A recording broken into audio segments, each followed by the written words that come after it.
Hello and welcome to another episode of Football Home Podcast FHP. Today we're going to have a quick look back at the League Cup games from during the week, as well as previewing the Premier League on Boxing Day. So I think we will start from the big game yesterday and work our way back, Andreas. The big game last night was City Liverpool. I don't know whether you saw much of it. It felt like a really good game between two top sides, and it was probably one of the first times I've seen Liverpool really looking good. And they had the chances to win it. I think Nunez put about 3 shots that I can remember wide. He just wasn't on it at all. Kevin De Bruyne, I thought, was very good. Linked up very well. He kind of had a few. He didn't have the best World Cup, so it was good to kind of see him doing well. And I thought, and obviously it took Haaland only 15 minutes to get back into the groove of things, start off where he left off. Liverpool always seem to raise their game for City for some reason, but when it's anybody else, they struggle. I don't understand it. What's your thoughts on the game, Andreas? Yeah, so I was celebrating Christmas yesterday, so I only saw a little bit of it. It was in the background because Someone's a little bit early. What? Someone's early. Yeah. But everyone wanted to see it, so it was just in the background. And I just kept, like, every time I went to look, it was just a new goal. A new goal was scored every time I looked. And I saw that Haaland scored, and it's just like, he is just a beast, and there's no arguing about that. And it's just crazy how you can go for a whole month and not talk about him and kind of forgetting that he's there, kind of, and then as soon as we start back up, he just performs. But he is, I think he's going to be the main card for Liverpool, because not Liverpool, City, the main card for them, because he is not tired. He is hungry. He has not been performing the last month, so he has a lot of energy that he wants to use. And I think it's like, it's really, really cool to see two so big teams actually caring about this tournament. Yeah. Because let's be honest, when it comes to all the 4 tournaments that these big teams are in, Premier League, FA Cup, Carabao, and Champions League for some of them, this is the lowest of them. So it's just really, really fun to see them actually go out there and trying to win, and performing amazingly. And I think a part of that is that, of course, they're facing each other and they don't want to lose to each other. Their rivalry is really becoming a huge part of English football history, City and Liverpool. So that's just really, really cool to see. And hey, Ron. Hi.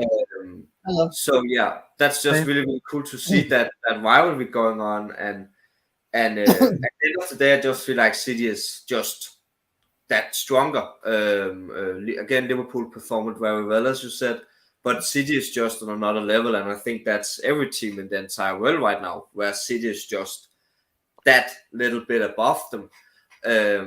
And like, it's too soon to say, but I could see City winning all 3 English tournaments: Premier League, FA, Carabao, and I could see them winning Champions League as well. So yeah, I think Haaland was the quadruple that Liverpool couldn't do. Yeah, exactly. I think Haaland was just that card that City needed to really be up there for real. So yeah, but a really good match from what I saw, and both teams really performed very well. Yeah, Warren, we're just talking about the United. Yeah, we're talking about the City Liverpool game, Warren. Do you have any thoughts on that? I'm sure you have plenty of thoughts. It was a decent game. It wasn't a bad performance from either team, so it wasn't like a trashing. Or I think both teams performed well. I think City was the more critical team of the two. They had the better squad, and even from the bench, like the people that came on, they provided more quality. I think Liverpool suffered or again, it's injuries, it's people that's not there, it's the midfield that's poor, and the defense wasn't as strong as City's. However, it should be a feather in the cap for Liverpool that they managed to get 2 goals. Like for every goal that City scored, Liverpool had an answer like immediately. So that says a lot. It wasn't as if it was like a 7-0 thrashing or like a 5-0 thrashing. It was really close. I just think that by the time it got to the end, Liverpool didn't have the quality on the pitch to finish the game or take it to penalties. And that's sometimes how the cookie crumbles, and you can't do much about it. I know this is not even an excuse per se. I would say that a lot of people that were training in the week to prepare for this game got ill, whatever. So they had to change the squad up. But I mean, any team, your people coming on should assist with the quality of the team, and I don't think Liverpool has that at the moment, and it's hurting them. Nunes had 3 chances, he couldn't score, he couldn't capitalize on the chances that he had, and that's where it hurt Liverpool. So yeah, disappointed as a Liverpool fan, but I would say that at the end of the day, City was the stronger team, and they probably deserved it more. And I'm not going to sit here and say, oh yeah, because I'm a Liverpool fan, City didn't deserve it. So yeah, they did deserve it. They were the better team at the end of the day.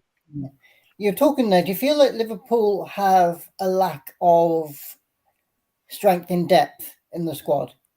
Definitely, 100%. I do think that is where, when it comes to the January transfer window, they will have to invest in younger, stronger players that's going to make up, because at the moment you've got Milner, you've got people that Gomez that you can't defend. It's just you need quality in all areas, and I think for Liverpool they're suffering in every single area on the pitch.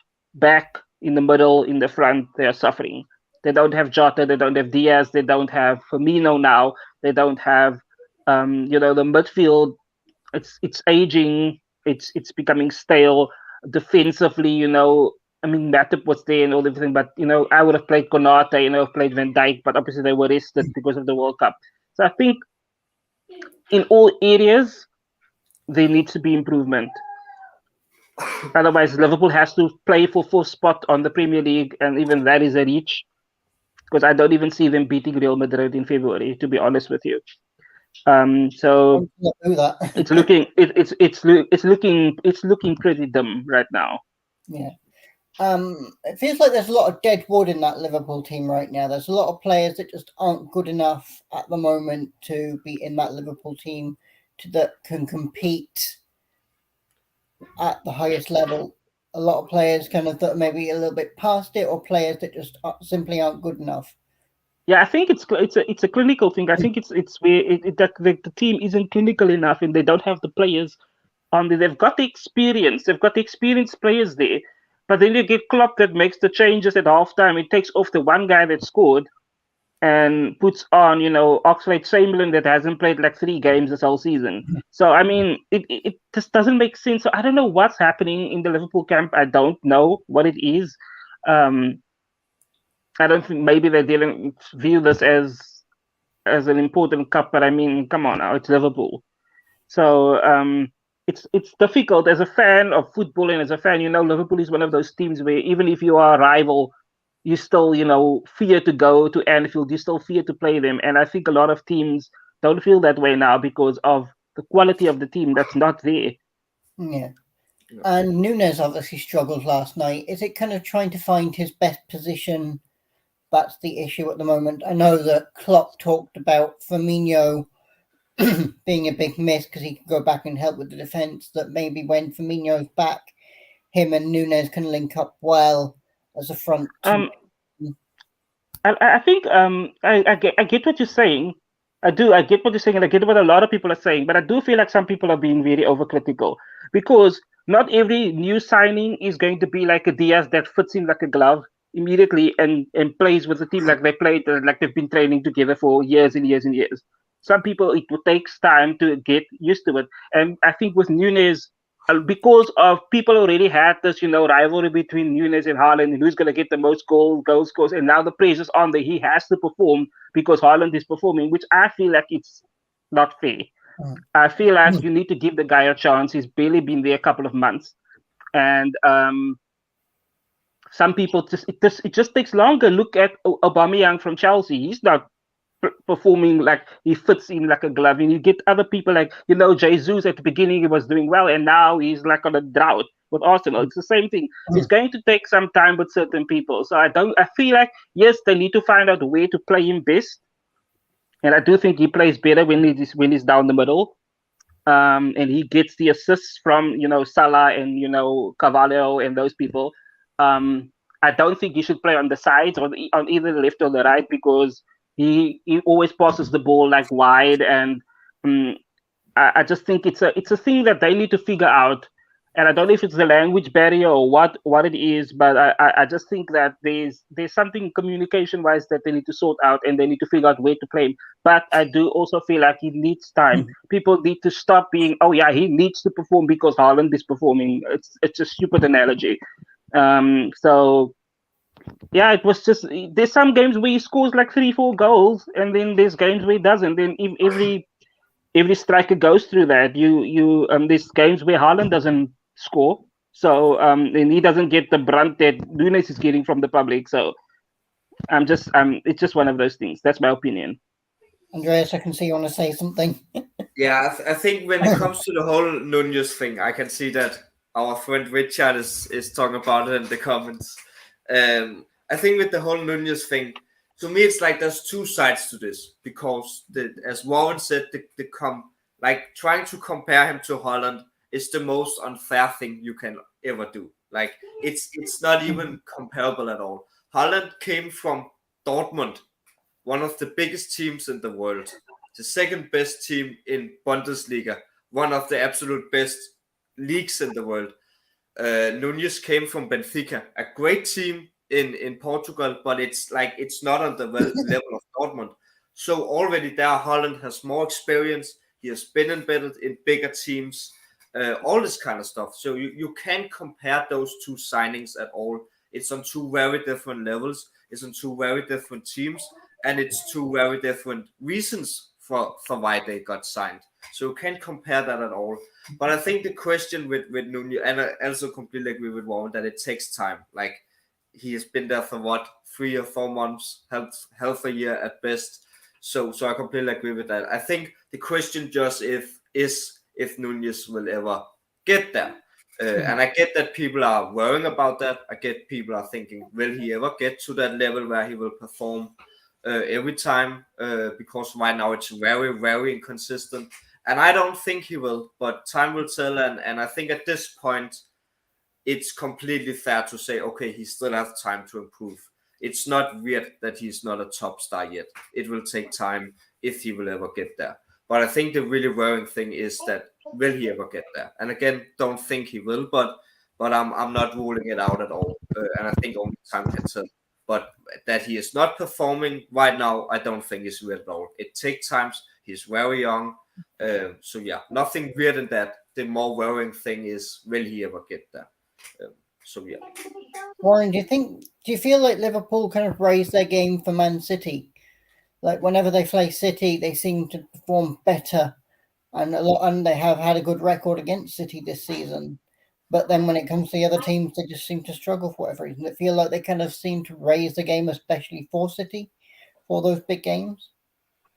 And I think so. I also think it's a matter of, I've been saying this for the last couple of episodes where we've discussed Liverpool.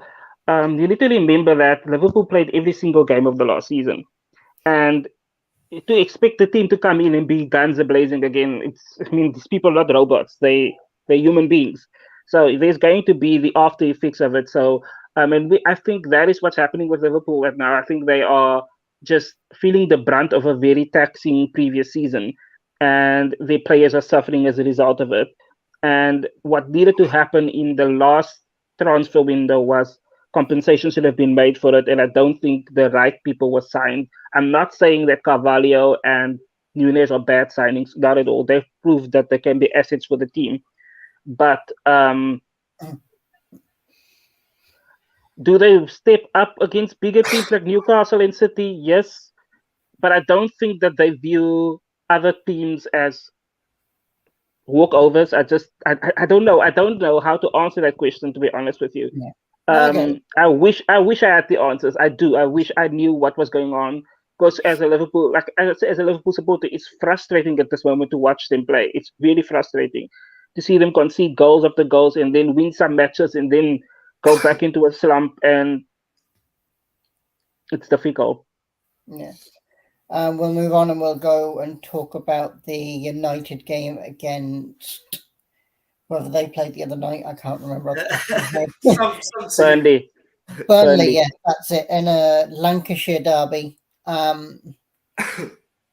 United, I thought, were very good. Christian Eriksen, a header from a good cross from the right, and then a cracker from Marcus Rashford cutting in from the right.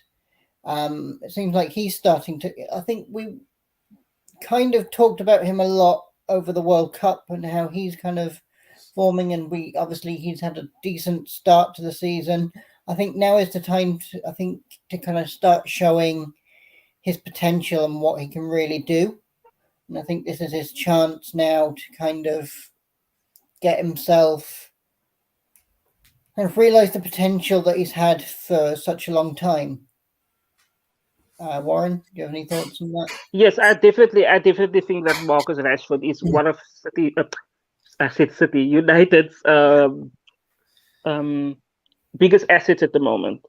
I think he's one of the biggest stars right now. I think he's amongst the goals, he's amongst the assists, he's one of the best runners also, I think so. And to see the little time that he got playing in the World Cup, when he was starting games, he's doing really well. So I think that's something that Erik ten Hag is probably going to take into the second half of the season now, and you'll see Rashford starting a lot of games now. Yeah. I think that he's in my FPL team right now, so that says a lot because he's just on fire, and I mean Eriksen is also now amongst the goals. So I think Man United is on the right track at the moment.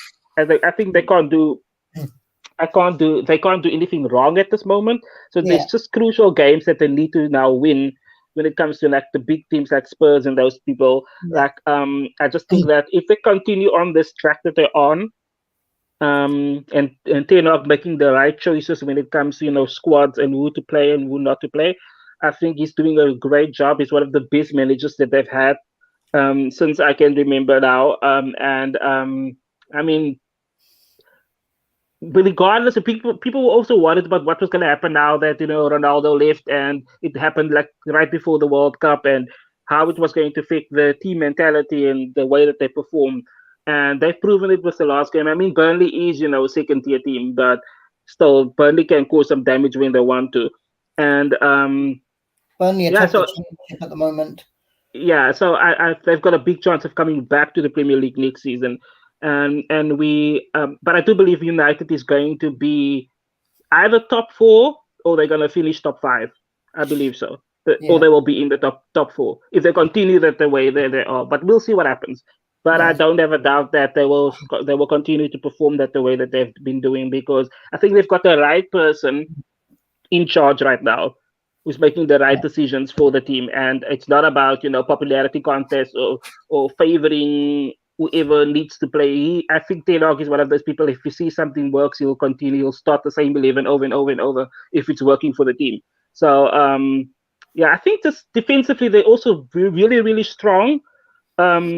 With Dalot and Martinez and Varane, and even if those players are not playing, they still continue to just grow defensively. And with Martial now also starting, it's going to be interesting. It's going to be interesting to watch. The United that struggled at the start of the season, and now they're flourishing, they're flying, and it's going to be interesting to see how they fare up now that now that the games are going to become very congested. Yeah, I know they've a run of very winnable fixtures coming up. They have Nottingham Forest up next, then they have Wolves, and then they have another side near the bottom of the table. Bournemouth, I think, at Old Trafford. Yeah, I Of course, think that they if have you Bolton in the played League Cup, FPL, so they should kind of get a run at now, and hopefully by the time it comes to the big games, that they'll be ready for them. I know they've played a lot of the big teams already. I think their first 10 fixtures or something, or their first round of fixtures so far, they played all the top 10 already or something, which is kind of crazy. So Andreas, quick thoughts? Yeah, I think United is definitely going the right way, and I think all this drama being away now, I think will be a huge win for them. Not Ronaldo as a player, but the drama being away. And I've said this multiple times now that I think this drama needed just to end for both parts. Ronaldo is still a top player. United is still a great team, and it's just best for both sides to just go their own ways. So I think this is absolutely great for them. And I think they have a pretty strong team. I don't think they have the team to win it all.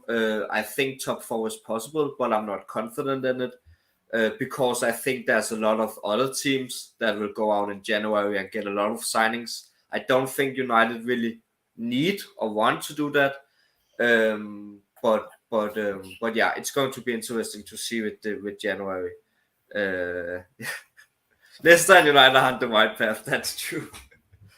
I do think we need another. I think we do need to strengthen up top, though. I think we just need to get one more player in because, I think Sancho is obviously struggling at the moment, and he's kind of been taken away from the main squad and kind of training by himself to try to get himself right. So at the moment, we only have 4 players up top at the moment: Rashford, Martial, Garnacho, and Anthony. So if there's an injury or two, then we're in trouble. Yeah, and I think also just with this game, I think it's like Burnley is a great team. They've been in Premier League many times, done a good job, but it is not a Premier League team. So of course United should win this, and United also have probably the easiest fixture next round. So it's looking good and kind of easy for United, but that's the name of the game when it comes to these draws. Sometimes some teams are luckier than others. But yeah, I think United is looking good right now, but it is going to be much more interesting seeing them against Premier League teams more than seeing them against the Burnley team. And yeah, that's going to be really interesting. And I'm interested, Harry, do you think that Rashford right now, with what he can do right now, I know there's a lot of potential, I know he can be a top name, but with where he is as a player right now, do you think he is able to be the main striker for United and give United a top 4 spot? I think so. I think he's doing well. I think he's showing his potential. I don't know whether his best position is up in the middle, through the middle, or whether it's out wide. It seems like they prefer him as a wide player. And Martial will be the striker. That's kind of the idea I'm kind of getting. And that's kind of what Ten Hag did during the week. And I think he played out wide when he came on for England too. And he seemed to thrive in that position, kind of cutting in and scoring goals from that way. I don't know whether he can be the main striker. That he did kind of start out as a striker, it's hard to kind of say whether he could be the main striker. I think he had the potential to be, but I think that he seems to thrive at the moment out wide. That would be my view. And so do you think, now that you say Martial, do you think he can be the main striker then? Or do you think you need a completely new guy now that Ronaldo is gone?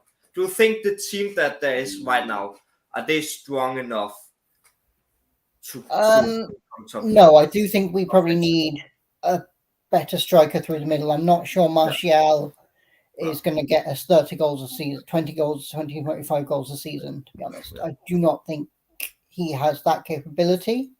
And he is very injury prone as well, which isn't good. So I do think that we do need a striker through the middle, the likes of a Gakpo or someone like that, that's going to come in and kind of do that Haaland role and kind of just be a finisher. Someone that's going to come in and just finish chances, kind of get on the end of crosses, put them in. Someone that, we need someone. It's all well and good having the likes of Rashford who can cut in and kind of turn defenders inside out, but we also need someone that, on a dirty game, that can just get on the end of a cross and head it in, or just get on the cross and just knock it in, tap in, kind of thing. We need someone like that. I feel like the likes of a Haaland or someone like that, or a Firmino, someone like that. I don't think Martial has that capability, unfortunately. Agree. We will move on. The fixtures during the week, it was pretty much as expected. The Premier League teams nearly all won. Wolves beat Gillingham 2-0. Funny statistic, Wolves have actually won more games in the Carabao Cup than they have in the Premier League this season. That's pretty crazy. Southampton beat Lincoln. Newcastle beat Bournemouth. Leicester beat MK Dons, which our friend Abu thought that Leicester were going to choke. Listen, Abu don't know anything about football. Let's just be honest at this point. It's happening time after time after time. They are clinical. Leicester is the most clinical team in the world, and they're going the right way. And then Nottingham Forest beat Blackburn Rovers 4-1. The big shock, I guess, was Charlton beating Brighton 4-3 on penalties. Looking at the stats, it's not pretty from a Brighton point of view. 18 shots, 6 shots on target, 78% possession, 622 passes. They dominated the game. 10 corners. They just, for whatever reason, they just couldn't score. Just didn't seem to click for them for whatever reason. Warren, do you have any quick thoughts on that? Yeah, it's again the thing about the possession. Like you can have 80% possession, 90% possession of the ball.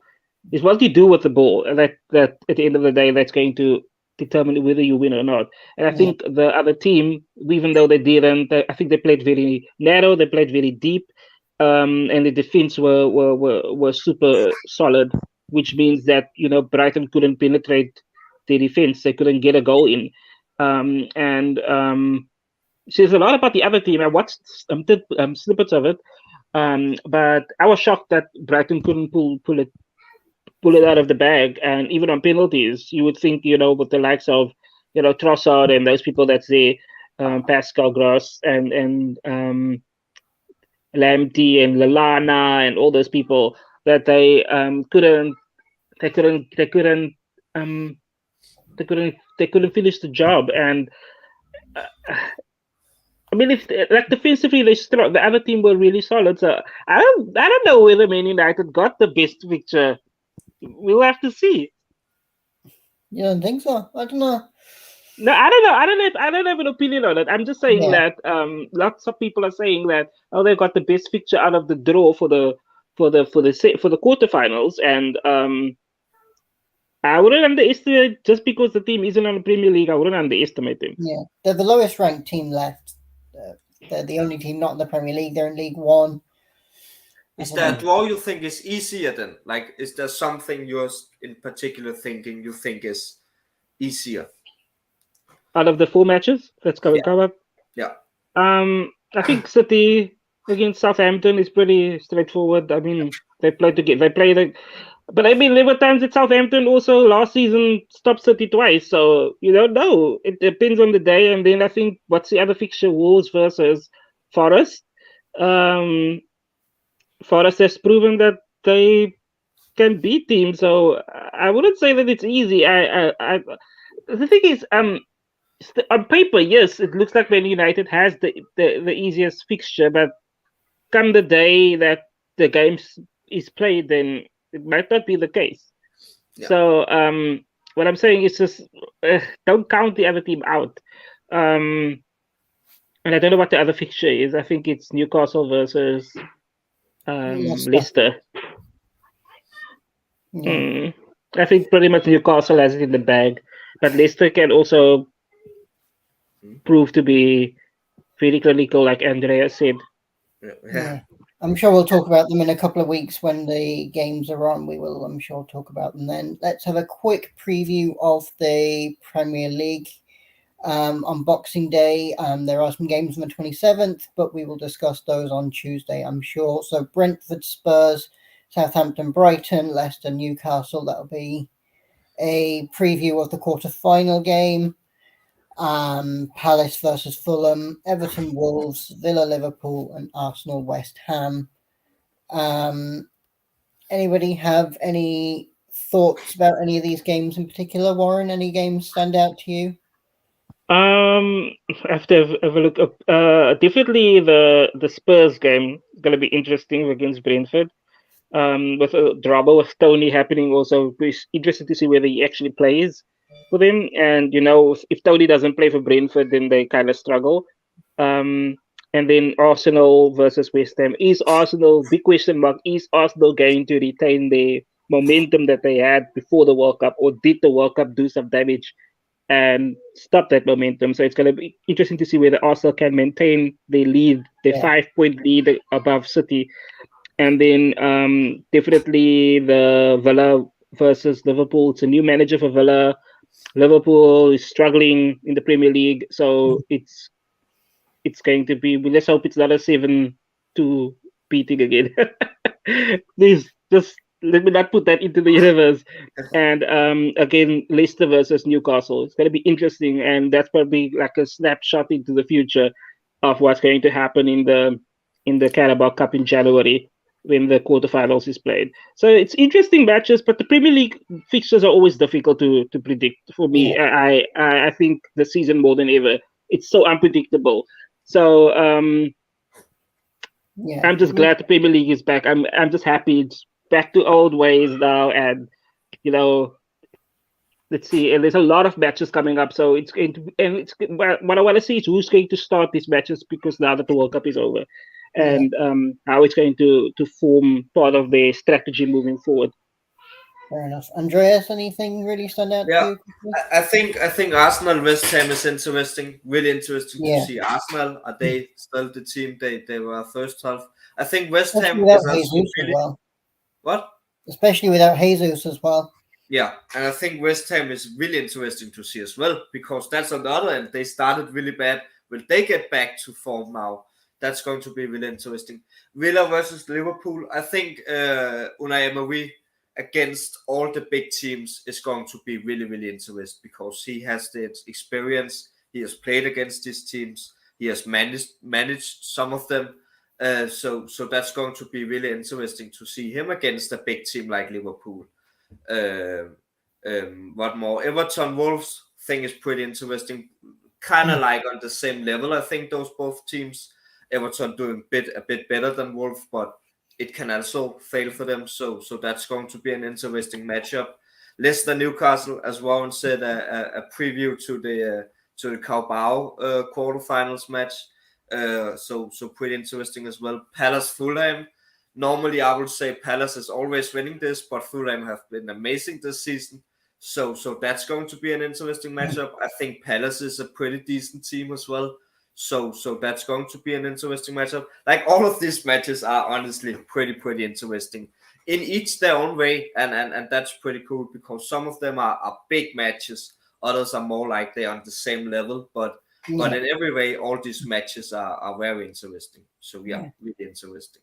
Leicester Newcastle actually stands out to me, because I think both of these teams before the World Cup were thriving. Newcastle were obviously doing really, really well, breaking into the top 4, and Leicester had an awful, horrific start, but kind of started to kind of claw back some form. So I feel like they were both really informed sides. So it's going to be an interesting Boxing Day to see how those fixtures go, and we'll be back on Tuesday with the results of those, and we'll be reviewing those fixtures and looking ahead to the games on Tuesday night. So that's it from us. Thank you all for watching. Merry Christmas, and we will see you all on Tuesday. Have a good Christmas and stay safe, everyone.